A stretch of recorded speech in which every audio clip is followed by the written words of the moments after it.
Assalamualaikum warahmatullahi wabarakatuh. Apa kabar Bunda cantik, sehat dan bahagia selalu.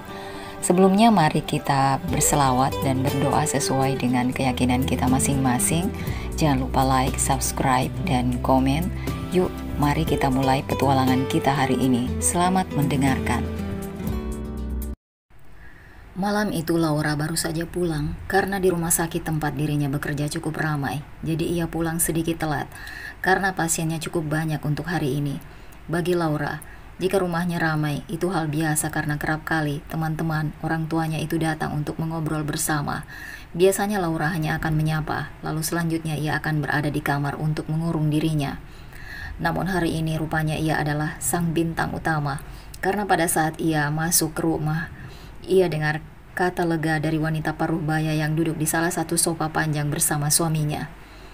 "Duduk sini Laura," kata mama Laura yang bernama Jessie.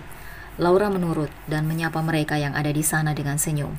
Mata Laura teralihkan pada seorang laki-laki berkacamata yang duduk di sana dengan tegap. "Jadi begini sebelumnya, maaf memberitahu secara mendadak.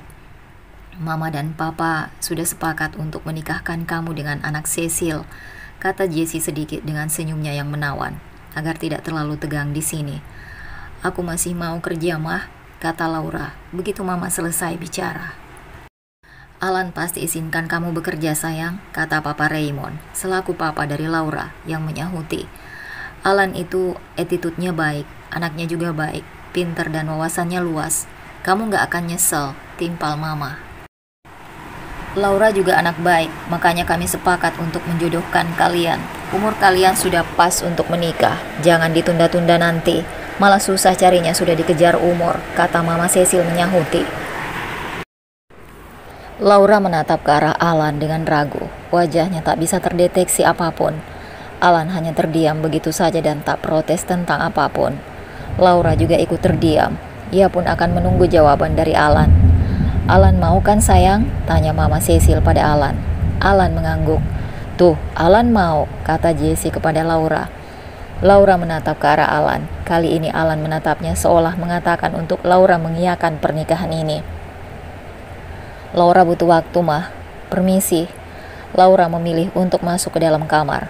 Pikirannya sekarang cukup terkuras. Ia tidak ingin menikah tanpa adanya cinta, karena pernikahan impiannya adalah dicintai dengan tulus. Itu saja. Tidak bohong bahwa Alan itu adalah cinta pertamanya yang bahkan semenjak itu Laura belum pernah mencintai siapapun lagi setelah Alan. Itu yang artinya cintanya sudah habis di Alan. Tanpa Laura sadari, harusnya dia senangkan jika Alan akan menjadi suaminya. Harusnya begitu, namun semua pikiran itu melayang menguap, terbawa angin. Semenjak Laura melihat tatapan mata Alan yang penuh penolakan, meskipun ia juga mengangguk, tanda setuju dengan pernikahan ini. Pagi harinya Laura sudah berada di rumah sakit untuk jaga. Ia sedikit mengantuk karena semalam tidak bisa tidur hanya untuk memikirkan hal ini. Perjodohan antara teman dekat yang sudah lama sekali terjalin. Laura takut untuk mengambil keputusan. Laura mencatat, menyalin hasil rekam medis pasiennya, dan saat itu juga pintunya diketuk oleh seseorang dari luar. "Masuk," kata Laura. Pintu terbuka, menampilkan seorang suster yang membawa berkas-berkas pasien yang sudah mendaftar pagi tadi untuk jadwal prakteknya. "Hari ini lumayan banyak, Dok," kata susternya. "Terima kasih, Sus," kata Laura dan dijawab anggukan kepala oleh suster tersebut, dan setelahnya ia keluar dari ruangan praktek Laura. Setelah beberapa pasien sudah ia periksa, sekarang sudah waktunya jam istirahat siang. Laura keluar ruangan, banyak sekali anak kecil yang menunggunya. "Hai," sapa Laura pada anak kecil yang sedari tadi melihat ke arah dirinya. Anak kecil itu langsung berlari ke arah ibunya dengan senyum malu-malu. Khas anak kecil, Laura terkekeh. "Laura, sini-sini Mbak Dea bawa banyak makanan," kata seorang dokter muda yang merupakan teman dekat dari Laura. "Wah, thank you Mbak Dea," kata Laura dengan senyum mengembangnya. "Makan yang banyak ya kalian," kata Mbak Dea, dan keduanya pun mengangguk. Laura dan Kiara membawa makanan mereka ke kafetaria karena mereka akan memesan minum di sana. "Kenapa sih murung?" tanya Kiara yang menyadari bahwa Laura sedikit lebih murung dari biasanya. "Gak tahu deh, gak mood," jawab Laura. "Bohong, kenapa sih? Ada masalah?" Laura menurunkan bahunya dan mengangguk. Sepertinya ia akan membagi kabar ini kepada Kiara untuk meminta bantuan.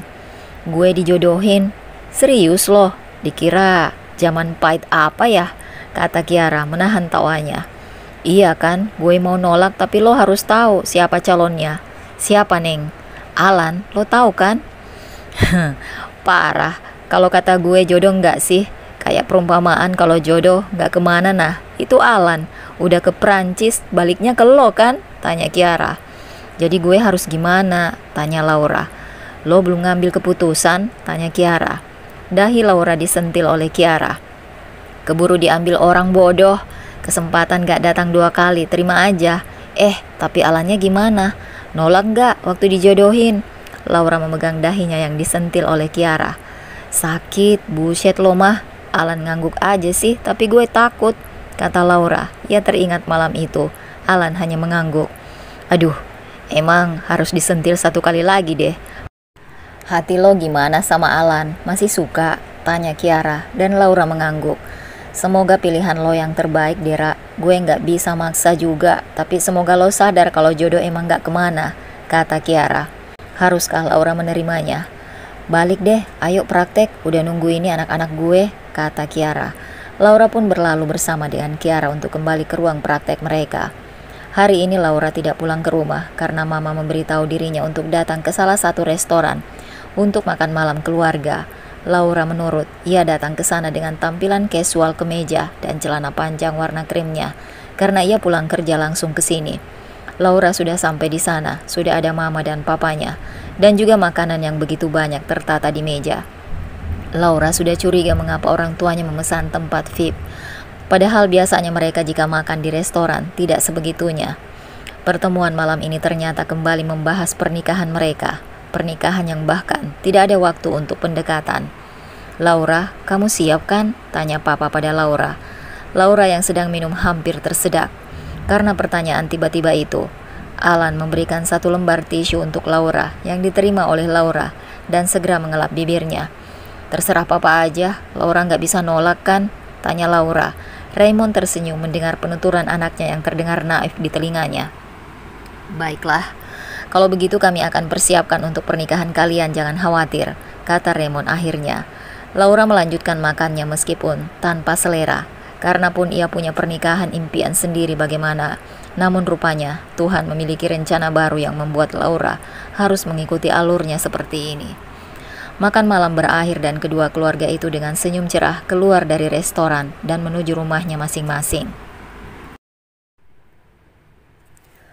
Bagaimana tidak senang selain mereka akan menjadi besan dan menjadi keluarga, juga perusahaan keluarga Alan pun akan lebih dikenal orang dan juga rumah sakit milik keluarga Laura bisa mendapatkan sponsor dari perusahaan keluarga Alan. Laura menghamburkan dirinya pada kasur ketika sudah sampai rumah. Ia menelungkupkan wajahnya di antara bantal dan menghela napas berkali-kali. Semoga Tuhan baik sama gue, amin. Laura berucap demikian karena mulai detik ini akan ia serahkan semuanya takdirnya pada Tuhan. Mau bagaimanapun akhirnya nanti, Laura menerimanya sebagai takdir Tuhan. Hatinya meskipun berat, namun harus tetap menerima. Laura terkejut kala pintu ruang prakteknya terbuka dan menampilkan Alan di sana dengan setelan jasnya. Cowok itu berjalan mendekat ke arah Laura dengan muka datarnya, memberikan tas yang berisi kotak nasi untuk Laura. Dari Mama, katanya. Alan berdehem. Makasih, jawab Laura, yang juga bingung dengan situasi seperti ini. Setengahnya ia tidak menyangka bahwa cowok yang ada di depannya ini akan menikah dengannya tanpa perkenalan terlebih dahulu dan tentunya tanpa cinta yang Alan beri untuknya. Saya pamit duluan, kata Alan, dan Laura mengangguk kaku melihat langkah Alan yang semakin menjauh dan akhirnya hilang di balik pintu. Gue kenapa sih? Tanyanya pada dirinya sendiri karena mendadak jadi tidak bisa apa-apa di dekat Alan. Laura menatap makanan itu. Ini jam istirahatnya. Beruntungnya ia tidak pergi ke kafetaria, tapi ia mendapatkan makanan dari Alan. Laura tersenyum kecil. Alan ya, sepertinya memang takut dengan mamanya. Buktinya untuk mengantarkan makanan ke Laura saja mau. Enak? Udah lama gak makan masakan mama ini, jadi enak banget rasanya, kata Laura terkekeh kecil. Mama tidak pernah memasak karena di rumah ada pembantu yang akan memasakkan mereka. Di sisi lain, Alan melangkahkan kakinya ke sebuah ruangan. Ia tak pulang, melainkan ia akan menemani seseorang yang sudah menjadi bagian dari hidupnya. Namun sayangnya orang itu sedang tidak bisa membuka matanya. Dari minggu lalu, tepat di mana keluarga Alan datang ke rumah Laura untuk membicarakan perjodohan kedua anaknya. Alan membuka kenop pintu itu. Hatinya sakit melihat gadis yang ia cintai terbaring lemah di rumah sakit dengan berbagai alat bantu yang menunjang hidupnya. "Kak Alan," ucap seseorang yang selalu setia menunggu gadisnya di sini. "Masih belum bangun ya, Nak?" tanyanya pada anak laki-laki yang jauh lebih muda dari dirinya. Najendra adalah adik perempuan yang berada di berangkar rumah sakit ini. Model cantik yang sekarang sedang izin hiatus karena sakitnya. Michelle namanya. Michelia adalah model majalah yang cukup terkenal karena wajahnya yang cantik dan juga yang terkenal dengan perempuan lembut, menginspirasi orang-orang dengan kisahnya yang mencapai sebuah kesuksesan. Hiatusnya Michelle membuat publik kehilangan sinarnya karena mereka tidak akan melihat Michelle di acara TV ataupun di majalah baru yang dikeluarkan. Michelle menyembunyikan sakitnya karena ia tidak ingin membuat publik menjadi menatapnya dengan kasihan. Michelle tidak mau. "Belum, Kak," kata Najendra, menunduk lesu. "Udah tahu," ucap perempuan itu dengan lirih, membuat Alan dan Najendra mendadak kaget dan langsung menatap ke arah perempuan yang terbaring lemah itu. Najendra mendekat ke arah sang kakak, sedangkan Alan sibuk memencet monitor agar suster atau dokter datang untuk mengecek keadaan Michelle. Alan mendekat, tangannya menggenggam tangan Michelle dengan erat. Wajahnya khawatir sekaligus lega, karena Michelle sudah membuka matanya. "Sebentar ya, saya cek dulu, kalian bisa tunggu di luar," kata dokter, karena dokter ingin memeriksa secara mendalam untuk Michelle. Setelah beberapa menit berlalu, Alan dan Najendra yang duduk di depan pun langsung bangkit. Kala dokter itu keluar beserta suster yang membantu. "Gimana, Dok? Baik-baik aja kan?" "Puji syukur keadaannya cukup membaik, akan tetapi penyakit bawaan ini memang sangat sensitif dan harus hati-hati. Jadi dimohon untuk pasien rutin berobat dan tidak pernah absen untuk minum obat, karena itu sangat mempengaruhi untuk kesembuhan. Dan juga dimohon untuk tidak kelelahan karena itu juga sangat berpengaruh untuk kesehatannya. Boleh beraktivitas tapi sewajarnya dan makan makanan yang sudah saya tulis dalam catatannya. Makanan yang dilarang tolong dijauhi. Begitu saja, nanti malam saya kemari lagi untuk periksa," kata dokternya. "Terima kasih banyak, Dok," kata Alan dan setelahnya dokter itu melangkah menjauh. Alan dan Najendra kembali masuk ke dalam. Di sana Michelle menyambut mereka dengan senyum tipis. "Mama nggak di sini ya, Dek?" tanya Michelle. Najendra menggeleng. "Mama itu gila kerja setelah Papa meninggal. Ada aku di sini sama kalian," kata Alan, ingin merubah suasana menjadi lebih tenang. Alan adalah dunia Michelle, dan Alan adalah rumah satu-satunya Michelle, juga Najendra yang butuh sosok rumah tanpa bangunan. Michelle tersenyum. Alan cowok yang ia temui saat gala dinner antara agensi dan perusahaannya yang mana Michelle yang dipilih sebagai model untuk foto katalog produk dari perusahaan Alan kala itu.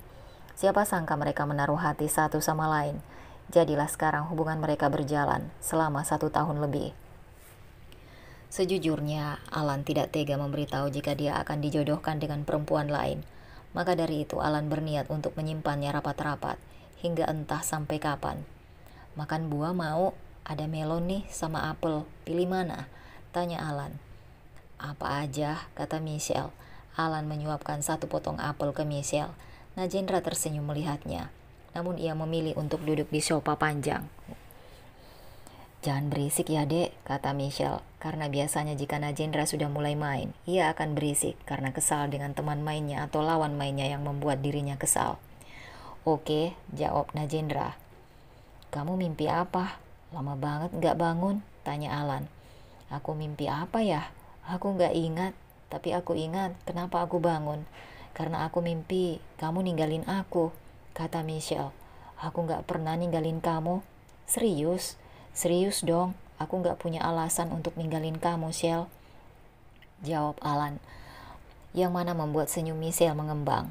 "Kalau aku cuma takut ninggalin kamu di dunia sama Najendra, itu anak pasti gak ada yang ngurus selama mama. Masih gila kerja, kata Michelle. Makan apel aja daripada ngomong yang aneh-aneh, kata Alan, menyodorkan sepotong kecil buah apel ke depan mulut Michelle. Michelle terkekeh, namun ia memakannya dengan lahap. Sementara itu sore harinya Laura bersiap untuk ke Bangsal karena ia akan mengunjungi pasiennya untuk pemeriksaan lebih lanjut. Apakah ada perubahan atau perlu tindakan, atau sudah diperbolehkan untuk pulang. Lorong rumah sakit di sore hari cukup ramai karena ada beberapa keluarga atau mungkin teman yang menjenguk pasien. Laura ditemani oleh 2 suster yang membawa berkas dan juga beberapa alat medis. Anak pintar ya. Udah reda demamnya, masih suka pusing gak? Tanya Laura pada anak kecil yang kira-kira berusia 9 tahun. Anak itu menggeleng. Jangan bohong ya sama dokter, nanti makin lama lo di sini, kata Laura. Kadang masih suka demam dok, dan BAB-nya juga masih cair, kata sang mama menimpali. Kadang demam, kadang normal gitu ya bu? Tanya Laura. Nanti obatnya diminum ya. Coba nanti saya beri resep baru, semoga jodoh ya bu. Iya dok, terima kasih dok. Untuk Vira, yang udah keren, minum obatnya cepet sembuh ya, kata Laura. Vira tersenyum dan mengucapkan terima kasih. Berikutnya Laura kembali mengunjungi bangsal pasien yang lain, hingga dirinya selesai pada pukul 8 malam. Mata Laura menyipit kala ia melihat Alan yang baru saja keluar dari salah satu ruangan, yang merupakan ruang rawat inap pasien. Masih di sini? Tanya Laura. Iya. Oh, kotak bekalnya nanti gue cuci dulu ya, besok gue balikin, kata Laura, lalu pergi begitu saja dari hadapan Alan setelah melihat anggukan kepala dari Alan. Laura tak penasaran sama sekali mengapa Alan masih berada di sini, padahal mereka bertemu tadi pagi dan bertemu lagi di malam hari. Laura kembali ke ruangannya untuk bersiap pulang, karena hari ini ia sudah selesai mengerjakan tugasnya. Setelah semuanya selesai, ternyata di samping pintu, Alan berdiri. Di sana menunggu hingga Laura keluar. Laura terkejut. Ada apa? Tanya Laura. Kata mama, pernikahan kita 2 minggu lagi. Tapi gue perlu bicara sama lo untuk ini. Akhirnya Laura mengikuti langkah Alan. Gue mau pernikahan kita gak ada yang tahu, kecuali teman bisnis papa. Ataupun teman papa lo, kata Alan. Kenapa? Gue gak mau ditanyain ini itu. Ada alasan lebih logis lagi? Gue gak suka rame. Ah, oke, nanti gue bilang mama. Thanks, kata Alan. Laura mengangguk lalu ia keluar dari mobil Alan. Ia pikir ada hal serius yang ingin dibicarakan. Ternyata tidak ada, ya sudah. Laura memilih untuk segera ke parkiran khusus karyawan dan menuju mobilnya untuk pulang. Sampai di rumah Laura memarkirkan mobilnya di depan. Malam ini cukup dingin karena anginnya cukup kencang. Bu dokter baru pulang nih, itu kata Selin selaku adik Laura. Habis tadi Thor, mana oleh-oleh buat kakak? Tanya Laura pada Selin. Ada, bentar, kata Selin, lalu bergerak masuk ke dalam kamar untuk memberikan oleh-oleh yang ia bawa untuk Laura. Kamu besok fitting baju sama Alan ya? Tanya mama. Aku nggak tahu mah. Iya, besok kamu fitting sama Alan di butik anaknya Bu Anja, kata mama. Aku praktek siang sih, tapi kalau pagi emang Alan bisa. Ya bisa, masa nggak bisa? Mama aja yang ngomong sama dia deh, kata Laura. Gimana sih kamu? Kan kamu yang mau nikah sama Alan, masa mama? Ya udah iya, jawab Laura tak ingin mamanya marah. Oh iya, Alan minta nikahnya privat. Mama tahu? Tahu, emang privat kok. Yang diundang cuma orang terdekat. Nanti acara resepsinya ada sendiri, soalnya habis kamu nikah mertua kamu mau ke New York, kata mama. Ngapain? Ngurus bisnis di sana dong, ngapain lagi? Jawab mama. Tidak lama Selin datang dengan paper bag di tangannya untuk Laura. Nih, buat kakak Kiara, kata Selin. Baik amat dah lo Cil, kata Laura saat melihat banyak sekali barang yang gadis itu beli. Duitnya kan dari lo kak. Ya udah, thank you ya. Sip. Laura pamit dan beranjak untuk masuk ke dalam kamar untuk membersihkan tubuhnya. Sesuai dengan yang dibicarakan oleh mama kemarin, Laura dan Alan sekarang sudah berada di salah satu butik gaun pengantin milik salah satu sahabat mama Jessie. Laura tampak diberi 3 pilihan. Ia mencoba satu persatu dan meminta pendapat Alan mengenai gaun yang nantinya akan ia gunakan di acara pemberkatan. Pada gaun pertama Alan tanpa berpikir, namun akhirnya ia menggeleng tidak setuju karena menurutnya tidak cukup sopan untuk pemberkatan. Laura berganti lagi, gaun di sini cukup berat.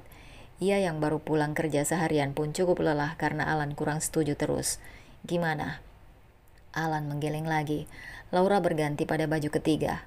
Gaun ini suka karena menurutnya ia cocok mengenakan gaun ini.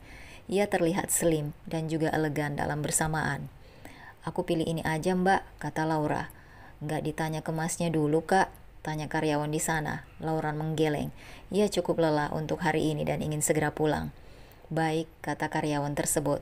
Laura keluar ruang ganti menemui Alan yang sedang membaca koran di sana. Udah, katanya, tanpa konteks membuat Alan menatapnya dengan tatapan aneh. Fittingnya udah, kata Laura lagi. Ayo pulang, kata Alan karena Alan sudah menemukan jas, kemeja dan celana yang cocok dibantu oleh staf di sini tadi. Alan mengantarkan Laura sebelum benar-benar mengantarkan pulang ke rumah Alan. Membawa Laura untuk makan malam bersama terlebih dahulu. Setelah itu Alan mengunjungi Michelle lagi karena ia sudah 2 hari ini cukup sibuk di kantor karena pernikahannya dengan Laura. Tinggal 1 minggu lagi, jadi ia harus kejar proposal mengenai produknya untuk dievaluasi dan perancangan untuk pemasaran di benua Eropa dan Amerika. Alan tersenyum saat melihat keadaan Michelle yang jauh lebih baik daripada beberapa hari yang lalu. Michelle menyambutnya juga dengan senyum. Pasien sudah tidur lama? Tanya dokter. Sekitar setengah jam yang lalu dok. Ada kabar baik pak. Berdasarkan data observasi, saudara Michelle sudah diperbolehkan pulang besok ya.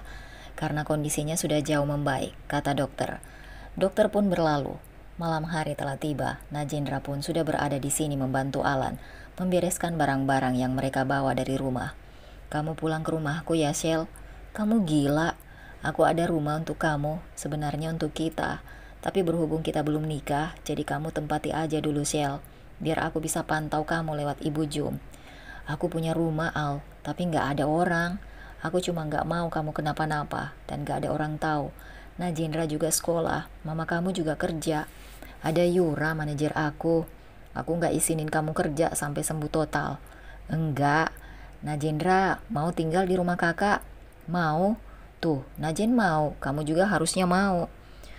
Ya udah iya, kata Michelle. Aku beli makan untuk Najen dulu ya. Michelle mengangguk. Langkah kaki tegapnya langsung menuju kafetaria.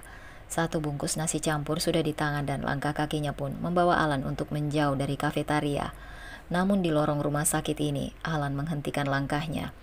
Mendadak karena dirinya melihat Laura yang berjalan dengan tergesa menuju salah satu ruangan. Karena dapat Alan lihat tubuh Laura yang menghilang di balik pintu salah satu ruangan. Alan memilih untuk melangkahkan kembali kakinya menuju ruangan Michelle berada. Najen, makan ya. Kakak keluar sebentar. Tolong jaga Kak Michelle, kata Alan pada Najendra. Langkah kaki Alan berhenti di depan ruangan tempat tadi Laura masuk. Ia menunggu di luar hingga 1 jam lamanya. Tubuhnya bersandar pada dinding yang berada di samping lorong, menghadap ruangan itu. Tidak lama setelah hatinya gusar, Laura keluar dengan dokter dan suster lainnya. Laura menunduk membuat Alan semakin penasaran dengan apa yang terjadi. Kiara dokter yang juga wajahnya sudah masam memeluk Laura dari samping.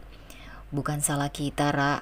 Laura tak menjawab apapun. Rasanya ia masih berada di dalam, mengupayakan nyawa seseorang untuk tetap tinggal.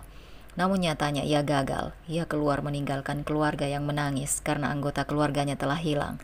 Telah meninggal dunia, hal paling menyakitkan bagi dokter ketika tidak bisa menyelamatkan nyawa pasiennya.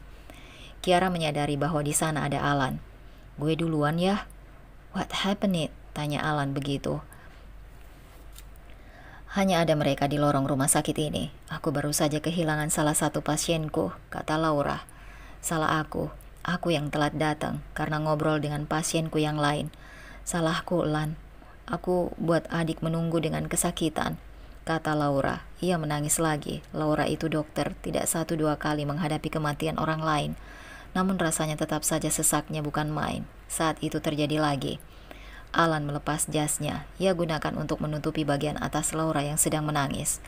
Bukan salah lo, Laura. Takdir bukan ada di tangan lo, kata Alan berbisik, dan itu bisa didengar oleh Laura. Dan malam itu Alan membawa Laura untuk kembali ke ruangan miliknya untuk mengatur kembali apa yang akan ia lakukan. Jas Alan masih berada di Laura, tapi Alan sudah pergi entah kemana. Keesokan harinya Alan dan Michelle sudah tiba di rumah milik Alan. Rumah ini cukup besar karena rumah ini sudah ada persiapan untuk dirinya dan Michelle nanti saat sudah menikah.